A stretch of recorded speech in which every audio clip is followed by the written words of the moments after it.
Okay, hello, welcome to the Fall 2024 team of volunteer teachers and tutors. Thank you so much for joining our team. We're looking forward to a wonderful new semester of language teaching and learning together.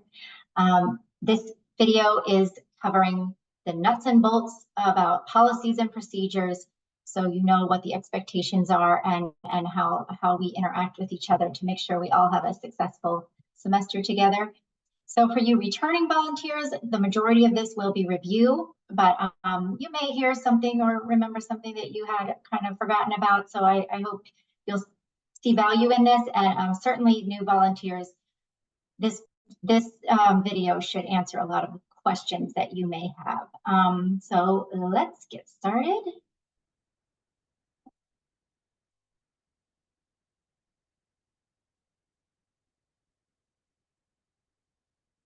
Okay, so policies and procedures for this semester. First, the big news. If you haven't heard, after more than 15 years of service with the organization, Amy Wilson, our executive director, is retiring at the end of September. So we certainly thank Amy from the bottom of our hearts. She has left a really wonderful legacy here for us to build upon. So we wish her all the best in her retirement. Bridget Schell, whom I think you all know, has been promoted to executive director. Congratulations, Bridget. We are all really thrilled to have her in leadership and to see how she builds this organization into a new era. And you may not have heard, maybe you have, we have a brand new English language learning coordinator, Ash Mays. Welcome, Ash.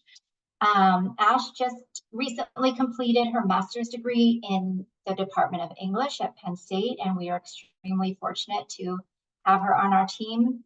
She brings a lot of experience with teaching writing and with a passion for accessibility in literacy. So again, welcome, and I'm excited to get to know her as well as you all get to know her. We'll all be working closely together this semester. Okay, so the fall semester is 10 weeks as usual. Classes will begin September 16th and go to November 22nd. So they will be wrapping up before Thanksgiving this year. But those makeup classes may be held after that week of Thanksgiving if necessary.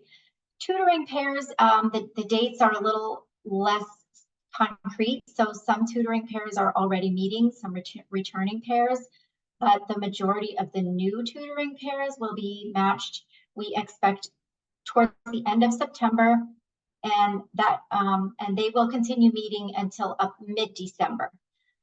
So that's kind of how the 10 weeks will shake out for the tutoring pairs. Okay, if you are interested in reviewing your particular student's report, and that's where we record all the information we know about the student's background and goals and what their life is like currently now. If you are a tutor, your student report will be sent to you by Ash by email before you are introduced to your student in the introductory meeting, so that will automatically happen. Class teachers, we do not distribute your student reports to you regularly for a number of reasons. However, if you would like to review them, you are welcome to come to the office to look at them in the office. And one of the reasons for that is to maintain student confidentiality. So if you would like to see your students' student reports, it would be helpful if you let us know ahead of time when you plan to come. We can print those student reports out for you, and you're welcome to read them. I know it's helpful for me as a teacher to know more about my students. Be aware that in the first 2 weeks, students may be dropping and adding classes. The roster will be in flux for about 2 weeks, but if you ever want to come and review your student reports, you're welcome to do so in the office. In terms of attendance, it is important for us to keep attendance, particularly for classes. So for you who are teaching classes, when you go to your classroom the first day, the attendance sheet will be there on a clipboard. The initial student roster of names will be there. We ask you to write in student names as needed. If someone comes to your class who isn't on the roster, just write that name in, or if students add your class, we'll just write those names in there.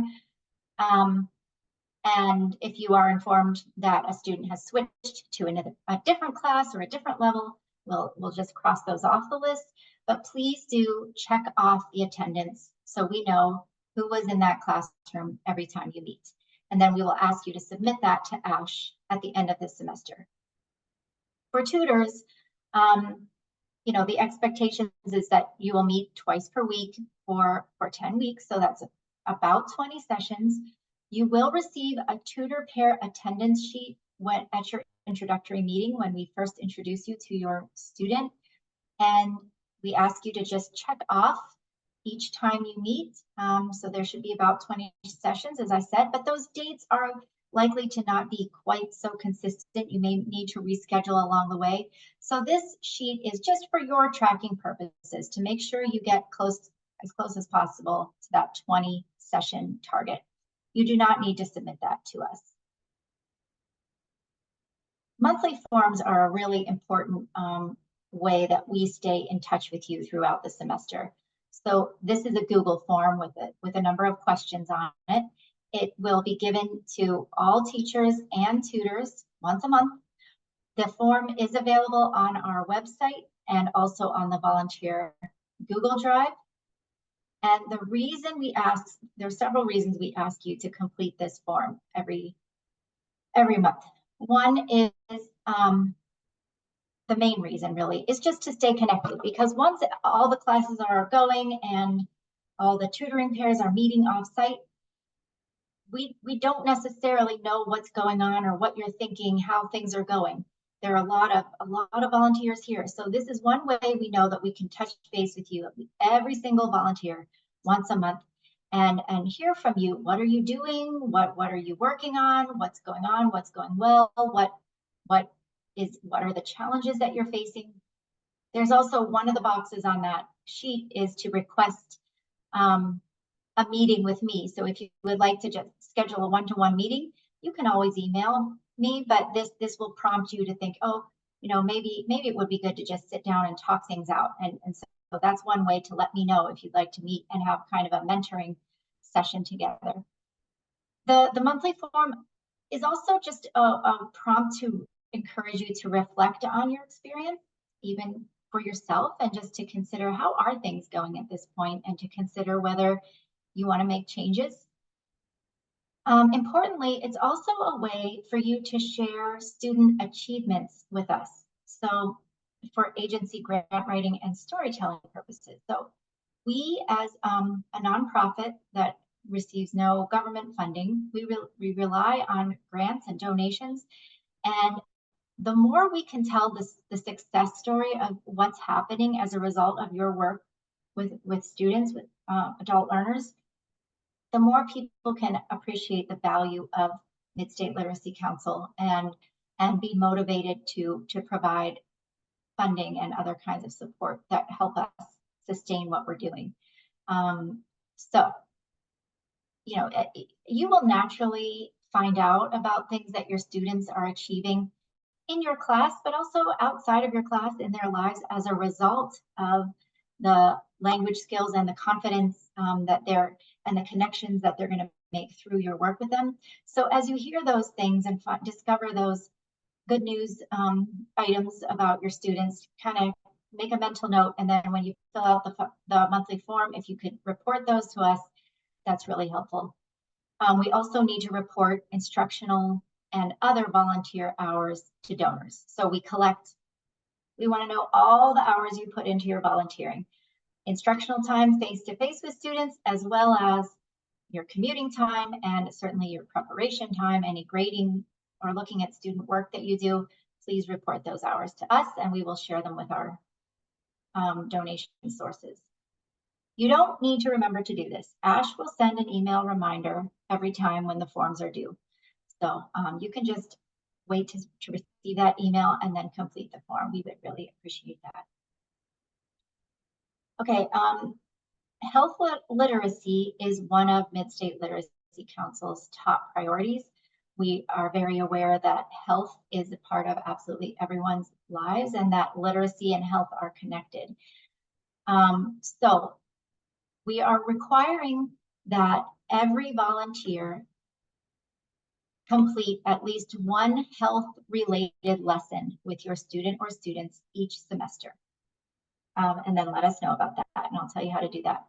And this way, you know, the tutoring students are going to get something from their tutor. The class students are going to be exposed to various topics from the various teachers of their different classes, but everyone will be learning something related to health literacy. The topics are completely open-ended. Health is an enormous, vast topic, and we want you to customize your lesson based on what you feel comfortable talking about and based on what you think that will be valuable to your students. So here are just a few examples. Coming up with an emergency plan for people who live in State College, all the specifics related to this local context, all the language, skills and knowledge that would be necessary to respond in the case of an emergency. So that's a good kind of lesson for just about anyone, is to come up with an emergency plan and practice all the types of interaction and the vocabulary that would be necessary in an emergency situation. Let's say you have a very, very advanced student, maybe somebody who's in graduate school, and they already know a lot about health, and they can communicate quite effectively already in English. This is the case for some of our students. If they are really interested in developing their academic skills, you might ask them to prepare and present a little presentation or write an essay on beliefs about health, contrasting maybe ideas of health or the healthcare system in their country compared to what they're learning about the United States. That's just an example of how to customize the health requirement for your students. So if they're more focused on academic English skills than on health literacy, then you can customize the lesson to those learning objectives. Another great topic for a lot of people is digital health literacy and learning how to navigate health-related websites, set up appointments online, things like that. And then mental health is another very hot topic, and one that almost everyone is somewhat interested in, has been touched by. So that's a perfectly acceptable topic as well to satisfy this requirement. So where can you find lessons? There are a number of options. You, first of all, can use a lesson from an ESL textbook in our library. We have several books that we can loan to you.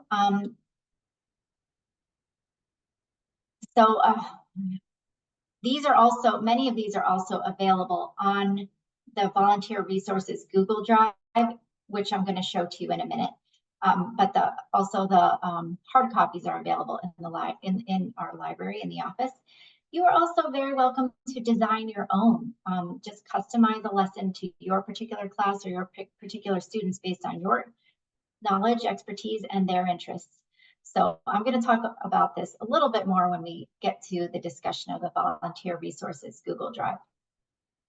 But for now, just suffice it to say that there are there's a lot of flexibility to satisfy this requirement. And the ultimate goal is to address the needs of your students. The monthly form is another tool we use just to remind you to do this and then to let us know when you have done it. So one of the items on the monthly form, which you'll receive every month, will say, did you do a health lesson?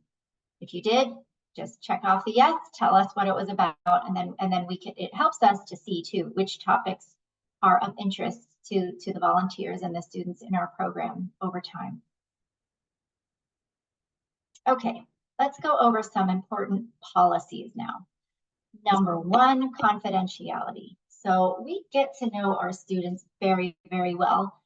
Generally speaking, they get to be very comfortable, and oftentimes they reveal a lot of different things about their personal lives to us.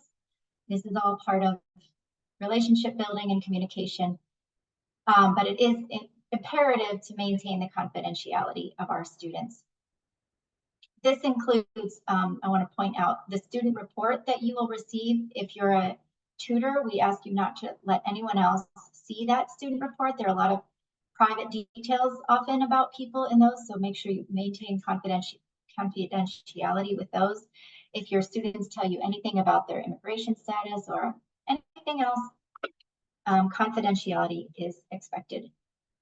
If you hear from your students about issues beyond the scope of language teaching related, if they're asking you about immigration status or immigration issues, processes, or about housing or health care, other kinds of needs that they have, this happens all the time.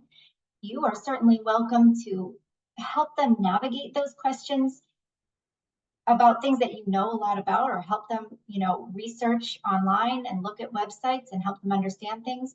But if it feels like a question beyond your knowledge base, by all means, let us know about that, and we can take that ball and help the students accessing other kinds of services in the area so that you can maintain the focus on language teaching and practice. About gifts. So in many cultures around the world, it's very customary for students to give their teachers gifts, especially at the end of the semester. So you can expect it very well may happen that your students want to give a gift to you. Our policy is that you are absolutely welcome to receive that gift. It's a nice part of being human beings and social interaction. If the gifts would become anything, large or anything that would make you feel uncomfortable, of course, talk to us about that. But in general, if your students bring you small gifts, food, things like that, just enjoy those gifts and receive them, because their intent is just to show their appreciation to you. The next one is specifically related to tutoring pairs. I'm sure you've heard this before, but I will reiterate that all tutoring must take place in public places only. So sometimes because of accessibility, transportation, things like that, students will ask, could you just come to my apartment building or something like that. That's definitely not permitted. So you can just let your students know that the rule of the agency is that we can meet in public places only. Another question that comes up pretty consistently is that sometimes in classes, somebody will bring a child along. Child can't be in school that day for some reason, and then something like that, the parent wants to invite the child into the class. Unfortunately, we cannot permit that. So we don't have insurance that covers people under the age of 18. Very few of our volunteers have clearances to work with children. So we are an adult-only service agency, and we cannot have children in classes. Another question that comes up all the time, increasingly now, is sometimes either in tutoring sessions or in classes, the volunteers are struggling with their students' use of phones in the class for translation, but also for all kinds of other things, as you can imagine. And so our policy is, it depends. We don't want to set a rigid policy on this for several reasons. We are all in the middle of a cultural transition, I would say, to the omnipresence of these devices, and we are all sorting out together what is acceptable, what are productive, positive, constructive uses of devices, and what are negative, uses, or that sometimes even positive uses have negative consequences for the person using the device as well as for others. So we just are explicit about the fact that this is a difficult challenge, and we want to give you a lot of leeway as the teacher or the tutor to use your judgment in setting any expectations about phone use. So our volunteers are all over the map on this.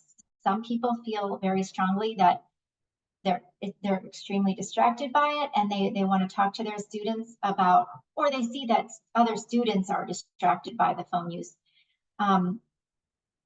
It is okay, at least, especially in certain times or a certain part of the semester, to say, okay, at this point or for this exercise, I'd like everybody to put the phones away for a little while so that you can just do your best to manage to complete the communication task independently and use other strategies besides the phone to accomplish that. And you can talk about different strategies. So I do see where especially translator apps are very helpful in classrooms, in particular at the beginning of the semester when people are uncomfortable and they don't know what to expect. They, using the phones for translation or having students use each other for translation in order to understand like the instructions or that the teacher is giving. I think that's perfectly acceptable and helpful, in fact. But you would want to transition away from that. Once they get to know the routines of the class and kind of the structure of the book, like then they shouldn't need it as much. And if they're not making that transition, when you think they're ready, I would certainly suggest, okay, at this point, you guys know how this kind of activity works. Let's try it without the phones. It also depends on the level of the student's English proficiency, of course. So with a true beginner, low beginner classes, some use of the phones for translation, I think, again, is extremely helpful and can expedite their learning process. But as you get into the higher levels, it can become a crutch and actually hold them back from challenging themselves to just rely on their own resources, their own mental resources and strategies to communicate without that tool. So it's a challenge that I invite you to jump in. I invite you to talk very explicitly with your students, either kind of preemptively and or as it becomes an issue, say, I've noticed this and let's talk about it as a class, listen to what your students think, and I trust you can work it out. Okay, in terms of you being absent, potentially needing to miss things in the semester, it's bound to happen. So for teachers, if you can't attend your class, always let Ash know as soon as possible.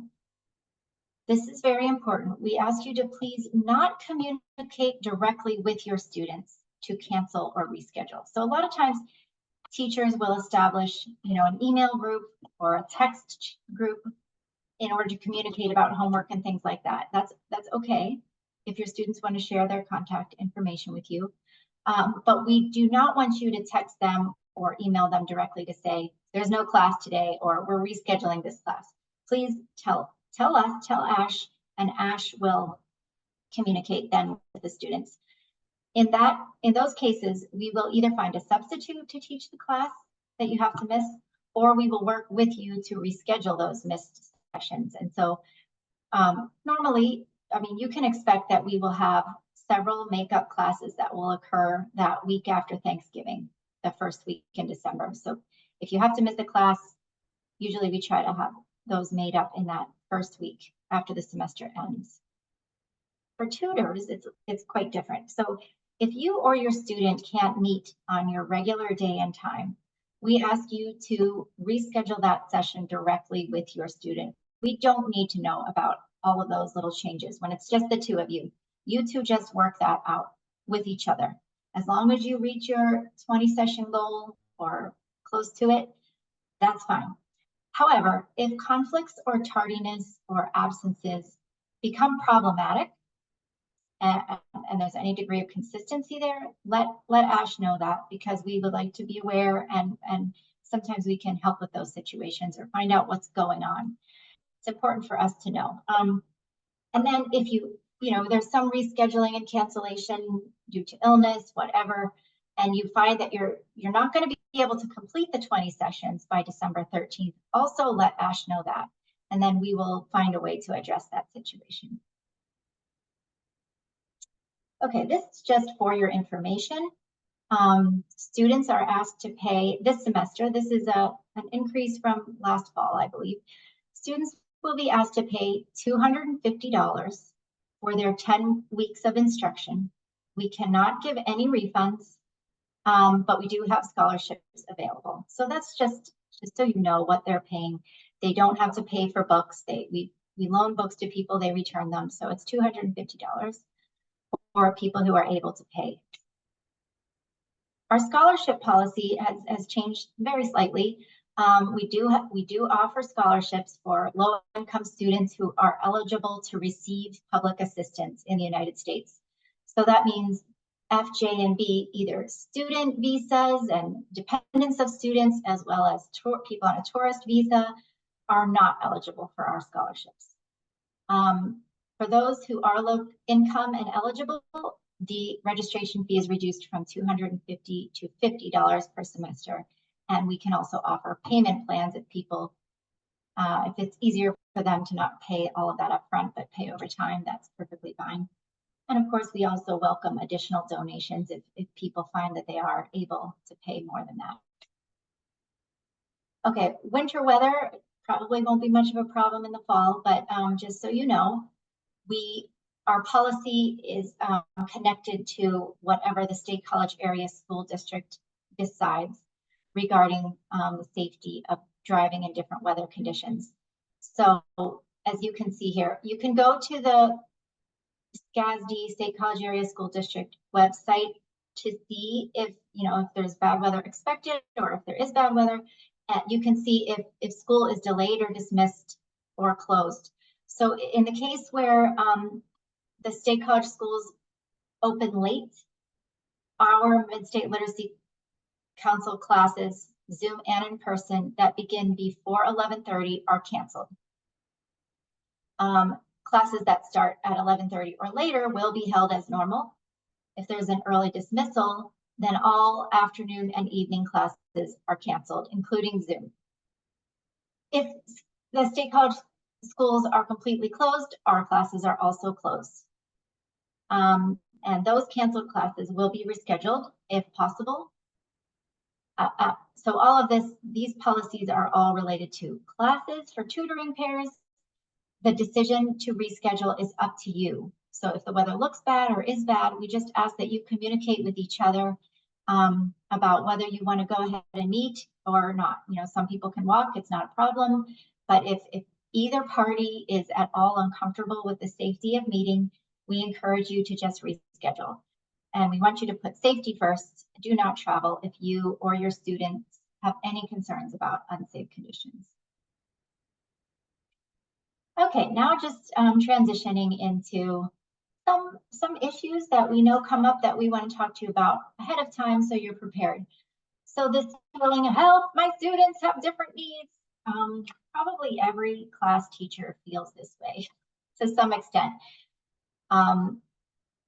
So heterogeneous skills among students is absolutely the norm in ELL classes, and it's a challenge for all teachers. It's not just you. Your students are coming from different countries, with different education systems, and all different kinds of experiences.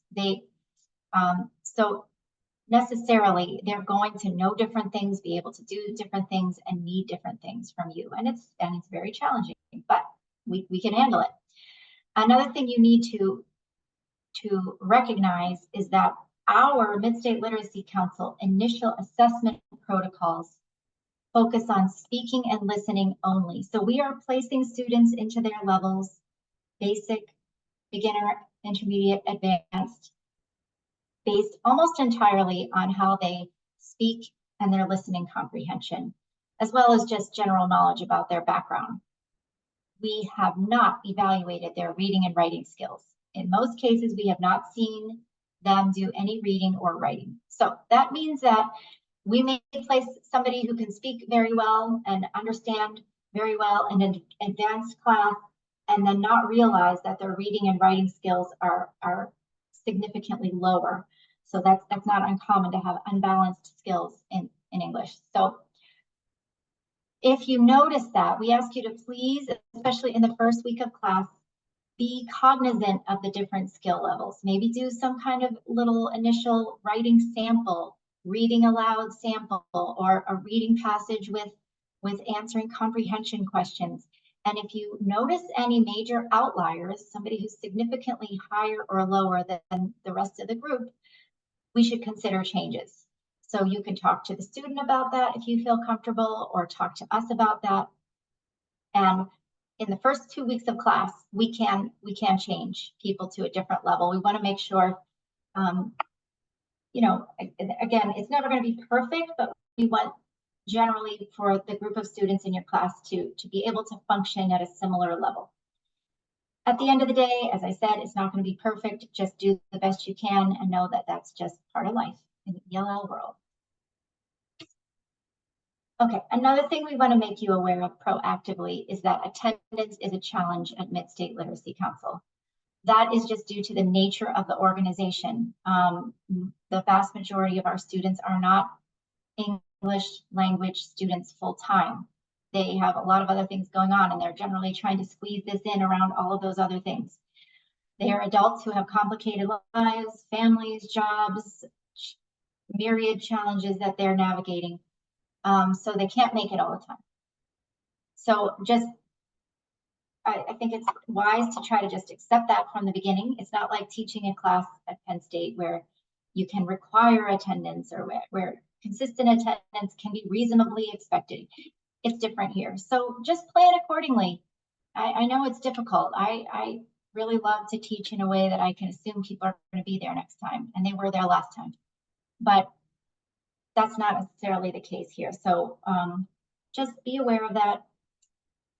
We ask all teachers to please come to every scheduled class, even if nobody came last time or something like that.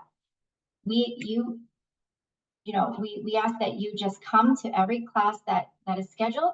If no one comes to your class, no students show up, after 30 minutes, you're free to go. Just let us know.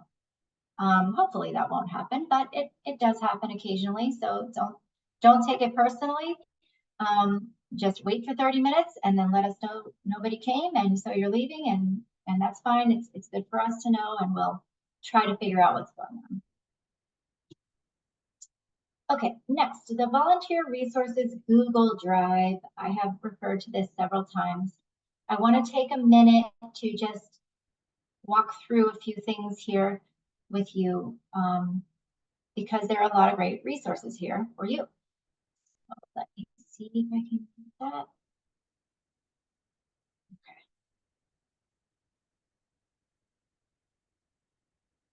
So you should have received a link to this as part of the training communication. We share this drive with you, and the resources are organized into a number of folders. So I want to point out a few of them to you. First, the training folder. This folder, I'm not going to show it to you right now because we're in the process of updating it, so it's going to be pretty different by the time you see it. But this is where you can find all material related to volunteer training, including links to these videos and study guides for the various training modules. Also the PowerPoints for the different presentations. So some people like to refer back to those PowerPoints if they heard a resource or saw something very, very helpful. You can just go back and look through the PowerPoints. There will also be additional training videos that are not required for anyone. But if you're interested, you want some enrichment, you want some new ideas, you might find them helpful. So I encourage you to explore this folder at some point if you're interested in those kinds of things. Next, let me draw your attention to the classes folder. So if you're teaching a class, this is a good folder to be aware of. So when you go into it, you'll see the different kinds of classes we have: basic English, current events. So all the resources for those different categories of classes can be found here. So for example, if you're teaching a reading and writing class, you would go into this folder, and then in this class guidelines folder, you can find your class guidelines according to go to the correct level, level 1, level 2, or level 3. And that will pop up, and make sure you refer to the appropriate semester as well. So fall in this case. If you scroll down, there's spring as well and summer. So those are all different. So you want to make sure you're looking at the semester that you're looking for. Another thing I want to point out to you is within these classes folders, there are these information about how to access online resources. So for example, if you're teaching a speaking and listening or a reading and writing class, you're going to be using the Reflect series. And here, if you click on this link, you can go to the electronic resources for that textbook series. And here are the login credentials. And there's just a lot of useful things there, including videos and audio things. Also, the Reflect series has assessments, ample assessments within the electronic resources that some of our teachers find really helpful if they want to do either for reviewing things with their students, or for assessing where they are, where the students are, and where you may want to provide a little more instruction if they're not able to complete those assessments effectively. Let's see. Okay, going back then. Another folder I want to point out is the resources for teachers and tutors. So this is kind of a big catch-all folder of resources. This is very much a work in progress, something we're constantly trying to improve and add on to. So you can see different resources organized by topic here. So if you're teaching speaking, for example, you might want to go and look in here and see if there are any resources that are helpful for teaching speaking, writing and grammar, workplace related content, etc.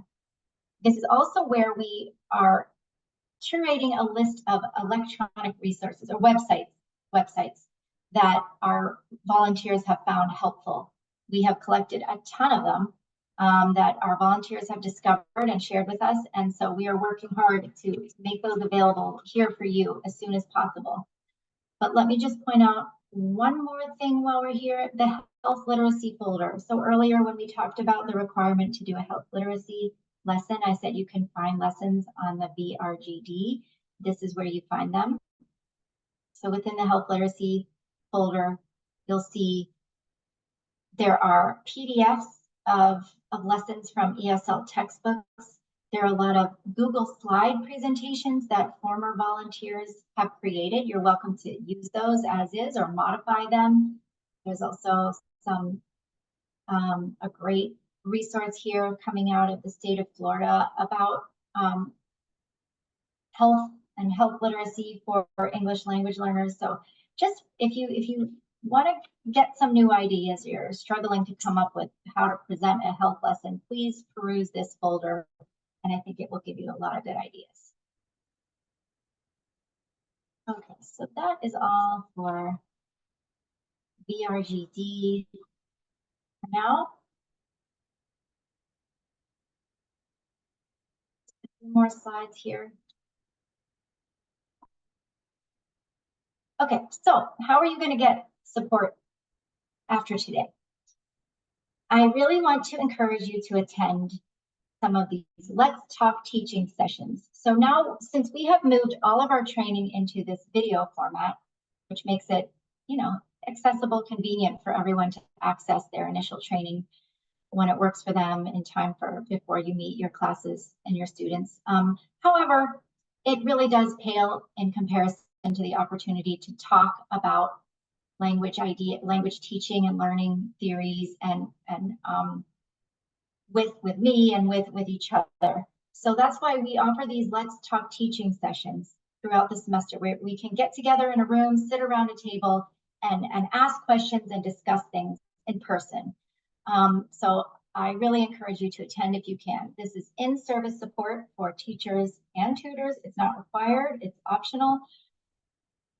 We're offering 4 opportunities this semester. Just come when you can, even if it's only one, 2, or 3, or 4. Come whenever you can. As I said, it's an opportunity to connect with me and with your fellow volunteers. every time we meet, and a top priority will be to talk about what's happening with your class or your student. So just bring your questions, and if there's anything you want to talk about, we're going to definitely get to that. In addition, I will always bring some food for thought. I will always bring some new idea, well, hopefully new, or an idea that is worth pursuing further, related to language teaching and learning, related to the relationship between culture and language and identity, all of those, intercultural communication. I will bring something new to each session for us to discuss and consider how it relates to what you're actually experiencing in the practice of teaching or tutoring. You can give suggestions to your peers, receive suggestions from each other. It's usually a very lively and very positive experience. Really, always. It has always been a very fruitful discussion where people have fun talking about what they're experiencing and hearing from each other. Please register if you don't mind. It helps me to know who to expect. But if you don't get around to it, come anyway. So this flyer you'll be receiving by email shows the dates of these Let's Talk teaching sessions for the fall. There will be 1 in September, 3 in October, on different days of the week. So I hope everybody can attend at least one if they would like to. And we'll remind you about those. So what's next? If you are a class teacher, you can expect to receive an email from ASH that will have your confirmed final class days and times, your class location or Zoom link, the book title, or titles, your class attendance sheet of the current students. There will be changes after that likely, but she will let you know who's currently registered. And then get excited for your first week of class, the week of September 16th. For tutors, also, you can expect to receive an email from ASH, but it may not be in the same time frame. It may be a little later in the month of September. But as soon as we can find the right person for you available at the same time, you will receive an email with a student's name and contact information, the student report with all that interesting information about who they are and what they're hoping to learn. We will also provide suggested meeting days and times based on the availability that you and they gave to us. And then we will suggest a date and time to introduce you to each other in the office. So once you confirm, both parties confirm that that works, then we'll introduce you to each other. Thank you for your patience as we find your perfect match. As I said, it can't all happen instantly, but our goal is to have definitely most pairs matched by October 11th at the latest. If you have any questions at all, you can email me right now, or if it's during business hours, feel free to call the office and ask for me. I work Mondays, Wednesdays, and Fridays from 9 to 3, or you can speak with Ash or Bridget if she's available. You can set up an appointment, or you can stop by, whatever works for you. We want to help you, so don't hesitate to ask. Here's my final encouraging slide for you. May the force be with you as you become incredible people and work with them to increase their confidence and ability to interact and participate in their lives as they wish to. So thank you very much again for helping us out, for helping your students, for watching the video. I wish you all the best, and I look forward to hearing about your classes and your tutoring experiences, at least through the monthly forum, hopefully in the office and at Let's Talk teaching sessions. So again, thanks, and I hope you have a great day.